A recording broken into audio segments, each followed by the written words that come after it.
Hello and welcome to Smash Interviews. In this series, I will be interviewing some top Super Smash Bros. Players from New Jersey. This episode, joining me is Elevate's very own False. So without further ado, let's get into the video.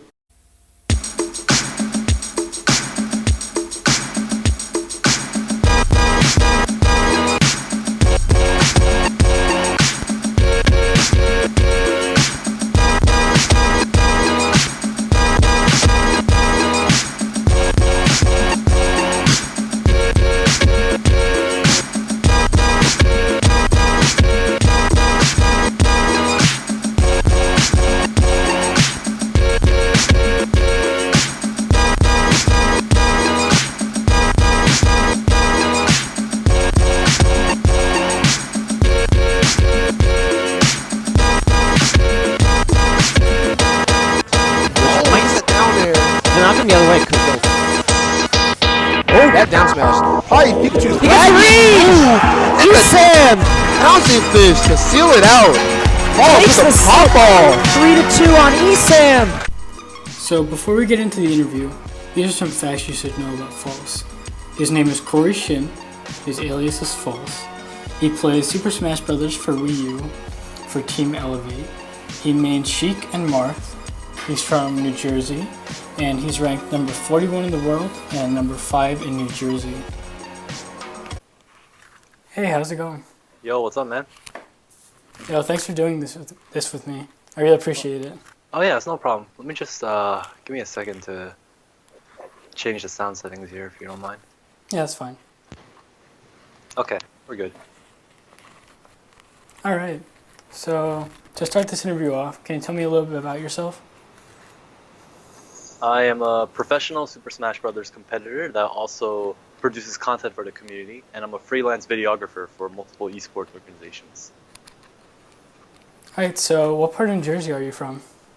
I'm in Central Jersey. I'm in the New Brunswick area. All right. So for our first question regarding your Smash career, what got you into Smash? I watched like a couple of combo videos on YouTube. Like they're just videos made by people for Smash, and I ran across them while watching gaming videos, and I'm like, hey, this is cool. I haven't played Smash in a couple of years. Dug up our old Wii, stuck in Brawl, and then just played with friends. Nice. So, in your opinion, what makes someone good at Smash? Have to want to win. There's like a kind of willpower in the game where like you could be good, you could be skilled, you could have the right mechanics, but it's your thirst and your like hunger at the end that's gonna like get you first at these tournaments, you know? It's like much real sport. So before I ask this question, I want to say congratulations on getting picked up by Team Elevate. And Thanks. so why is the sponsor so beneficial for a Smash player? It enables players to enter events because, as you know, international tournaments are held all over the country and sometimes in other countries across the sea. So it's hard to get these players to go to these events sometimes, and we can't do it online because offline is where you're gonna have like the best kind of like 100%, you know, authenticity. Like this happened for real. So we have to play these like in person. And these organizations help us get to these events. They're like, listen, we like the things that you do. You're doing well. We'll help you get there. Nice. So can you tell me about your crew Leap of Faith? Oh, geez. So in the Smash community, a lot of cliques form and players get together to start practicing, and eventually like these cliques are come to known as crews, and basically these crews are like groups of friends that practice with each other, and we kind of have like that pride, you know, like we practice together, we're this team. It's like an informal team almost, like an informal like organization or sponsor. And so you guys live together, right? Yeah. Our crew is Leap of Faith. We live together in an apartment right now. We're actually moving in April to a house because we've been growing in esports, and yeah. Nice. So how big of an esport do you think Smash can get? If you just look at the numbers alone within the past couple of years, it's shot up exponentially. Just today, Frostbite, it was a tournament they had like 26,000 viewers on Twitch. Like maybe when I started playing 2011, there'd be like 200 viewers like watching like the biggest tournament ever. Like maybe like 800 to 1,000 watching the biggest event. And now we have 28,000 for like a not even tier 1 event. Like our peaks have been hundreds of thousands, you know? Yeah. So can you give any tips to... I also want a little bit into sponsors too about that. Because like Yeah. sponsors are also now stepping into the field. Like you have like established athletes like Shaq now diving into esports. He now owns a Smash player. Like MK Leo, a Smash professional, plays for Shaq's team. Or Nairo plays for Shaq's team, NRG. Like it's crazy how much we've come. Like Yeah, it's incredible. And so for new players trying to get into game, are there any tips you can give for them? play a lot is like the first advice I would give. Piece of advice. You have to just really love the game and play it a lot, and just make it you. You know, you gotta want to do it all the time. Two, like you want to practice with players that know the competitive side of the game, so that you can like.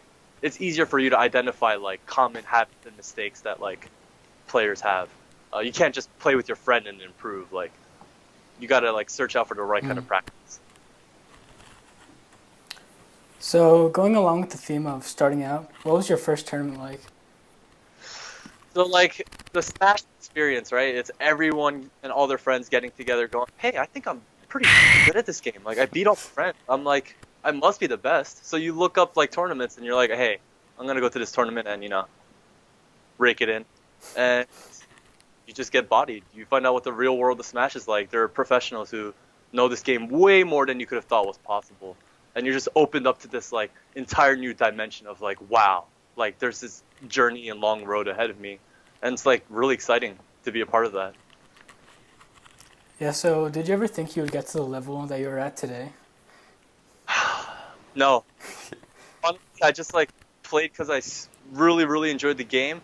And it's like, if I could put it in the simplest way, I just want it to be cool in the game, you know? I just want to do things. And I'm like, to do cool things, you just have to be fundamentally sound, and that just went hand in hand.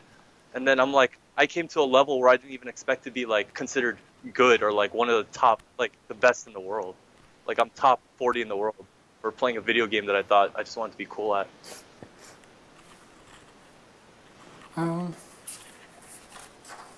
So what do you think is more important in Smash? Mentality or technical skill? Or do you think it's like a balance between both of them? I think that's definitely a balance. Like, you got to know that this option beats this option, of course. But, like, talent is given to those who also don't want to use it, too. Like, you could be really good but not just want to, like, compete in tournaments or deal with the stress and anxiety and stuff like that, too, you know? Yeah. So do you have any goals as a Smasher and as a person for 2017? As a content producer for the community, I really want to make this documentary I've been working on that kind of explains how this whole journey with Smash has been the past couple of years, like how much it's grown. I'm kind of like handling that for the community. I'm making a documentary. And I really want to like execute it well. I've been like recording a ton at events and stuff like that. Plan to have it out by next year. And in terms of like the professional, like competing side, I consider a top 40 player, but I know for a fact that like how I'm doing in a tournament right now might not be indicative of how I feel like I really am as a player. So I want to prove that. Like I think realistically I'm a top 15 player, top 20 player, and I just really want to show it by doing my best at events this year. Alright, so can you give us a little update on the Brawl documentary that you're filming? So I started this project maybe early last year, and I kind of had a slow start in the first year, 2016. I didn't really do much filming. I was kind of focusing on competing. This year is when I started stepping it up. I started prioritizing that over competing more, which is kind of why I dropped in ranking. I went from 35 to 41, but it's about 50% done filming-wise. I haven't started editing yet, but I am working with a lot of people. They're producers, sound composers, like that are really like excited to help me and volunteering with this project. So yeah. Nice. You also run the YouTube channel Rush Hour Smash with Keitaro, correct? Yeah. On the side, I produce other additional content like entertainment videos, trailers for events that we may have, and we all upload that on a channel. Feel free to check us out on YouTube. Rush Out Smash. I don't know if you. Yeah, we'll definitely do that. And how would you describe the Smash community in general? Damn, that's like a. Okay, so I feel like in high school there were a lot of like things going on where I feel like I didn't really belong. There were extracurricular activities, clubs after school, art club, music club, and I just feel like I didn't really like nothing really clicked. I wasn't into sports. I was into like games mostly, but even then like I was playing all sorts of things. I didn't really belong. I didn't have somewhere I could fit. And then I discovered Smash and like what it meant to a lot of people. Like this is some people's lives, and when you have that kind of like goal within a whole, like an entire community, like I don't know, I feel like it brings people together more than it could like a high school or a college or any other kind of like social setting. It's fucking crazy. Everyone that you're chilling with has a dream, like a similar dream. It's cool. Yeah, I think you put it really well. So you made Sheik, and why did you pick Sheik? Well, what makes Sheik special? What makes Sheik special to me? So the character I played in the previous game, prior to like me playing Sheik, I played like opposite to like what you might Sheik expect to be. I played a character who was very slow, clunky, and he had to camp, and he wasn't like fast or graceful. It was Snake, by the way, in Brawl.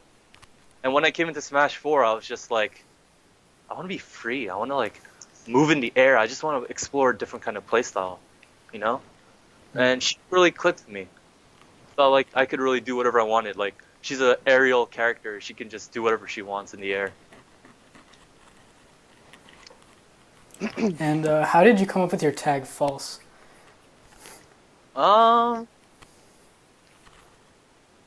just wanted a simple name that was kind of edgy, but not too edgy. You know? Yeah. I didn't want Shadow Phoenix X942. Like, you're not gonna want to see that as a winner. Like, you want a simple tag. And when I started Smash, it was before I played Smash, when I played competitive shooting games, I'm like, 6-letter character maximum. What's simple? False. I just chose it, and it stuck with me like for 8 years. So here I am. Nice. So, how often do you practice, and for how long? I actually don't practice as much as I used to like last year or earlier this year, mainly because I've been handling a lot of video content. I've been starting to like film at events rather than compete, like for other organizations as a means of like, getting by, affording rent, stuff like that. So nowadays, I'd play like I play twice a week, 2 or 3 times a week for 3 or 4 hours. All right. Back then, like in high school, dude, every day I used to go home, 3:00 p.m., get out of school, go to your friend's house, played until like 11:30, go home, don't sleep, play Smash. It was at least like 50 hours a week. That was the grind. Holy crap. So, at tournaments, do you ever feel nervous or any pressure under a new organization or something? Yeah, for sure. Like, a lot of people would handle it differently depending on the type of person you are. For me, I can't say because I just got picked up by an organization, but I have thought about this, and I'm like, I know players who got sponsored that definitely didn't like, that have cracked under the pressure and just have like withdrew their shells, and just, it wasn't the best for them. I feel like it kind of destroyed them rather than help them. And I think to make sure that doesn't happen, you just have to be really happy with who you are. And I think I want to not be bodied by something like that. Like, Yeah. tried. Hopefully I handle it gracefully, but I can't say. But yeah. All right. So, do you have any players on a hit list that you or people that you want to really beat? Um, okay, so Nairo is on my hit list. I would really like to play him. He's known as the clutchest, most aggressive, like, wow, I can't believe he would go for that kind of player. And he's seen and revered as like the hero of the community. And I look up to him, but at the same time I would really like to defeat him in a tournament set. So what is your greatest accomplishment in Smash? Would you say? Okay. So I was flown out for a regional tournament in the Midwest, and there were going to be multiple ranked players competing there. And a player named Esam was going to be competing there. He's known as the best Pikachu player in the world, in both Smash 4 and Brawl, and he was a top 10 player back then. And when I first played him, 2012, like this was years ago, very first national, I remember him just, he was my first round in bracket after I had gotten out of pools, and I was like feeling so good, so confident. I'm like, maybe I can do this. I like trained really hard. He doubled stock, and he did. Looking at the screen, he was chain grabbing me while talking to his brother about his next match. It was the most demoralizing thing ever. And I remember in the YouTube set, he commented. He said, "Boss, you will actually never defeat me in a set ever in your life in Smash Brothers history." And I'm like, I didn't know what to say. Like, we never played again in Brawl, so I never had my again. And then in Smash 4 this year, or last year, like, you would have it that we were being flown out to the same event, and we were to meet in bracket. And all of those feelings, I was just like, how am I supposed to feel? I went to Game 5 last hit, and I won. I gotta say, it felt really good. But it might. Yeah, defeating a rival like that always feels really good. So, do you have any hobbies outside of playing Smash? Video. Like, film and video is my passion. It's always come hand in hand. Like, when I first watched, like, my first video that got me into Smash, it was a combo video. And I wanted to make videos as a result of that. And I did. That's how I got into the community. Started off making, like, little edits and stuff, like, silly little edits. And I'm like, wait a minute, this is really fun. And I evolved into something much more. I'm like, I realized that I loved being behind the camera. I love doing this. I love doing that. And Smash just enabled all of that to happen, you know? Yeah, so have any fans recognized you in public? Yeah. I was at the liquor store oh, wait. We probably can't say that, right? I was at a restaurant the other day, and I was eating with Keitaro, and someone came up to me, and he was randomly like, "Hey, you're false, right?" I'm like, "What?" Like, I've gotten recognized at tournaments, at like conventions maybe, even at airports, like, but randomly in the middle of the street, like at a random setting, like, that was crazy to me. Like, that's how you know you might be doing some shit. So, what players inspired you when you were first starting to play Smash?